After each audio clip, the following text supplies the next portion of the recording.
వృషభం వారికి గనక చూసుకున్నట్లయితే మీకు రెండవ స్థానంలో గురువు, తర్వాత 3లోకి, తర్వాత 4 3 రాసులు మారుతాం. 2, 3, 4. ఈ రెండవ స్థానంలో, మూడో స్థానంలో, నాలుగో స్థానంలో ఉన్నప్పుడు కలిగే ఫలితాలేమిటి, తీసుకోవాల్సిన జాగ్రత్తలేమిటి, ఏ దేవతా ఆరాధన చేసుకోవాలనేటువంటి అంశాలు చెప్తుంది నేనైనప్పటికీ చెప్పిస్తుంది సాక్షాత్ లలిత అమ్మవారిగా భావిస్తూ, మొట్టమొదటిగా ఈ రెండవ స్థానంలో జూన్ 1 వరకు ఉంటాడు గురువు. ఇక్కడ మీకు రెండవ స్థానం కాబట్టి ధనయోగాన్ని ఇస్తాడు. ఎట్ ది సేమ్ టైం బంధువర్గంతో కానీ, కుటుంబ సభ్యులతో కానీ ధనపరంగానే కొంత మనస్పర్ధలు అలాంటివన్నీ కూడా ఇస్తాడు, గుర్తుపెట్టుకోండి. ఇక మూడవ స్థానంలో గురువు ఉన్నప్పుడు ఏంటంటే ఇది పర్టికులర్గా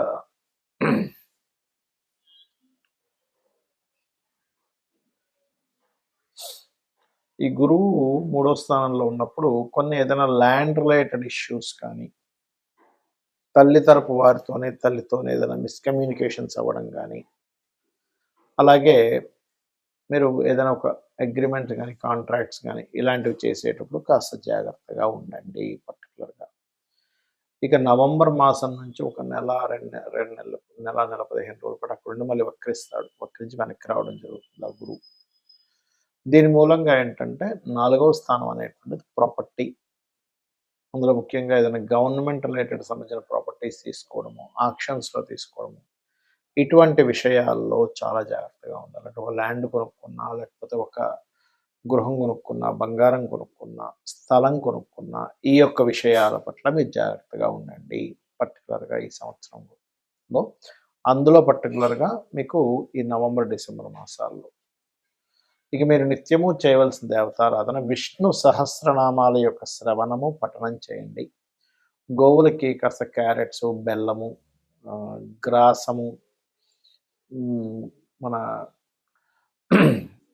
అరటికాయలు ఇవి తినిపించండి, అన్ని విధాలు బాగుంటుంది. 3 రాసులు గురువు మారేటప్పుడు మీరు చూసినట్లయితే పోయిన సంవత్సరం కూడా మారడం వల్లనే మనకి ఉగాది రాకముందు నుంచే ఏదైతే ఈ యుద్ధాలు కానీ ఇవన్నీ మనం లాస్ట్ టైం కూడా చెప్పుకున్నాం, అంతా గందరగోళం ఉంటుంది, గొడవలుగా ఉంటుందని. మనకి శాస్త్రంలో గురువు కనుక 3 రాసులు మారితే యుద్ధాలు రావడము, అది కాకుండా ఇప్పుడు వాయుతత్వ రాసుల్లో వచ్చినందుకు టోర్నడోస్ అంటారు చూడండి, సుడిగాల్లా గిర్రం తిరుగుతూ ఉంటుంది, వాయువు సంబంధించిన. సో వాయు సంబంధించినటువంటి ఇబ్బందులు వస్తూ ఉంటాయి, గుర్తుపెట్టుకోండి. ఉగాదికి ముందు నుంచే ప్రారంభం అవుతుంది అది. సో ఆ వాయు సంబంధించినటువంటివి మొత్తం ఒక సుడిగాలులా తిరగడం లాంటివి జరుగుతాయి, గుర్తుపెట్టుకోండి. ఎప్పటి వరకు? ఈ జూన్ 1వ తేదీ వరకు మిథున రాశిలో గురువు ఉన్నంతకాలం. మిథునం నుంచి ఎప్పుడైతే కర్కాటకంలోకి వెళ్తాడో, ఇక్కడ ఏంటంటే మీరు గమనిస్తే ఇక్కడ సముద్రంలో జరిగేటువంటి కొన్ని ఆటుపోట్లు కానివ్వండి, వాటర్ రిలేటెడ్ మూలంగా, వర్షపాత సంబంధంగా ఇట్లాంటివన్నీ పెరుగుతూ ఉంటాయి. ఇక దాని తర్వాత గమనించుకున్నట్లయితే సింహరాశిలో గురు సంచారం, దానికంటే ముందు ఇంకా సింహానికి వెళ్ళక ముందు నుంచి కూడా దీని ప్రభావం ఉంటుంది. రాజుల మీద, రాజ్యాల మీద, ఇప్పుడు కాలంలో తీసుకుంటే సీఎంలు, పిఎంలు, ప్రెసిడెంట్లు, వీళ్ళ మీద ఎఫెక్ట్ పడనుంది, పెట్టుకోండి. అయితే ఇది ఒకటేనా అంటే ఈసారి మనకి ఈ సంవత్సరం రావడం కూడా, ఈ కొత్త సంవత్సరం కూడా కాలసర్ప యోగంలో వస్తుంది. అలాగే మరొక విషయం ఏంటంటే ఇక్కడ గమనించినట్లయితే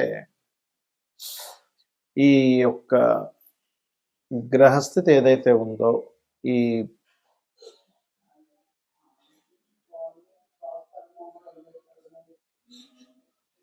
కాంబినేషన్ ఏదైతే ఉందో, శని రాహుల యొక్క ప్రభావం గురువు మీద ఉన్నందుకు, ఈ సంవత్సరం రాజు గురువైనందుకు, గురువు వాయుతత్వ రాశిని, జలతత్వ రాశిని, అగ్నితత్వ రాశిని, ఈ 3 రాశుల్ని టచ్ చేసుకుంటూ మారుతున్నాడు కాబట్టి అగ్ని, జల మరియు వాయు సంబంధించినటువంటి ఇబ్బందులు రానున్నాయి.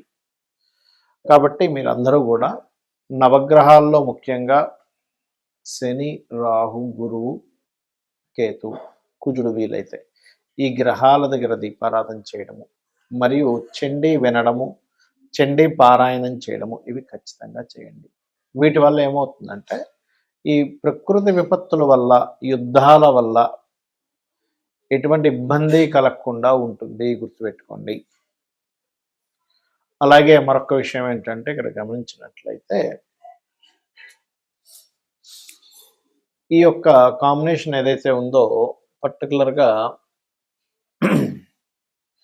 మనకి గమనించుకున్నట్లయితే ఈ యుద్ధ సంబంధించిందనుకోండి, లేకపోతే ఇవన్నీ పెరుగుతున్నాయని చెప్పుకున్నాం కదా! ఈ 3 రాశులు మారుతున్నందుకు మరొక విషయం ఏంటంటే, మిథున రాశిలో ఉన్నప్పుడు ఈ కమ్యూనికేషన్ రంగాలకు సంబంధించిన, ఈ సిగ్నల్స్‌కి సంబంధించిన ఇటువంటి విషయాల మీద దాని ప్రభావం పడనుంది గుర్తుపెట్టుకోండి. అలాగే మరొక విషయం ఏంటంటే, ఒక రకంగా చెప్పాలంటే ఇది మూడో ప్రపంచ యుద్ధమే. ఇంక దానిలో ఎటువంటి సందేహం లేదు. ఎందుకంటే మనకి శాస్త్రంలో గురువు గనక 3 రాశులు మారినట్లయితే 7,00,00,000 జీవరాశులకి ఇబ్బంది అని చెప్పడం జరుగుతుంది. 7,00,00,000 జీవరాశులకి. కాబట్టి ఇలాంటి విపత్తులు ఎప్పుడు జరుగుతాయి? పెద్ద పెద్ద తుఫాన్లు రావడం వల్లో, టోర్నడోస్ అంటూ ఉంటారు. మనకి విదేశాల్లో ఎక్కువగా వస్తుంది. అలాంటివి సుడిగాలులు తిరిగేటువంటి అంటే ఒక రకమైనటువంటి టోర్నడోస్ అంటే ఒక గాలి గిర్రని తిరుగుతూ దాన్నిటిని ఎత్తుకుపోయి తిప్పేస్తుంటది. మీరు యూట్యూబ్‌లో కొట్టండి వస్తుంది. టోర్నడోస్ ఎందుకంటే వాయురాశుల్లో ఈ ప్రభావం ఉన్నందుకు, వాయుతత్వ రాశిలో గురువు యొక్క ప్రభావం ఉన్నందుకు, గురువు యొక్క రాశులు మారినందుకు. కాబట్టి ఈ గురు రాశుల్లో ఉన్నంత సేపు కూడా ఏంటంటే మీకు కాస్త ఎవరితోనో ఏదైనా మాట్లాడేటప్పుడు కాస్త జాగ్రత్తగా మాట్లాడాలి. చిన్న చిన్న విషయాలకు కూడా మిస్‌కమ్యూనికేషన్స్ అవుతూ ఉంటాయి సామాన్య ప్రజలకి. అలాగే కాస్త ఫ్లైట్‌ల మీద ప్రయాణం చేసేటప్పుడు కూడా సామాన్య ప్రజలు ఈ యొక్క జూన్ 1వ తేదీ వరకు కొంత జాగ్రత్తగా ఉండాలి. ఇక జూన్ 2 నుంచి అక్టోబర్ ఎండింగ్ వరకు వాటర్ మీద వెళ్ళేవి, లేకపోతే వాహన సంబంధించిన వాటి మీద మీరు గమనిస్తే లాస్ట్ ఇయర్ కూడా మనకి అతిచారంలో గురువు ఎప్పుడైతే మిథునం నుంచి వృషభం నుంచి మిథునం నుంచి కర్కాటకంలోకి ఎంటర్ అవ్వగానే విపరీతమైన యాక్సిడెంట్స్ అయ్యాయి. మీరు గుర్తుపెట్టుకోండి. చాలా యాక్సిడెంట్స్ విపరీతంగా అయ్యాయి. ఏమిటిది తెల్లవారితే లెగిస్తే చాలు యూట్యూబ్ ఓపెన్ చేసినా, పేపర్ ఓపెన్ చేసినా సరే ఎప్పుడు యాక్సిడెంట్సే ఉన్నాయి. కాబట్టి జూన్ 2 నుంచి అందరూ కూడా ఈ యొక్క అక్టోబర్ ఎండింగ్ వరకు కూడా వాహనం మీద వెళ్ళేటప్పుడు కాస్త జాగ్రత్తగా వెళ్ళండి గుర్తుపెట్టుకోండి. ఇక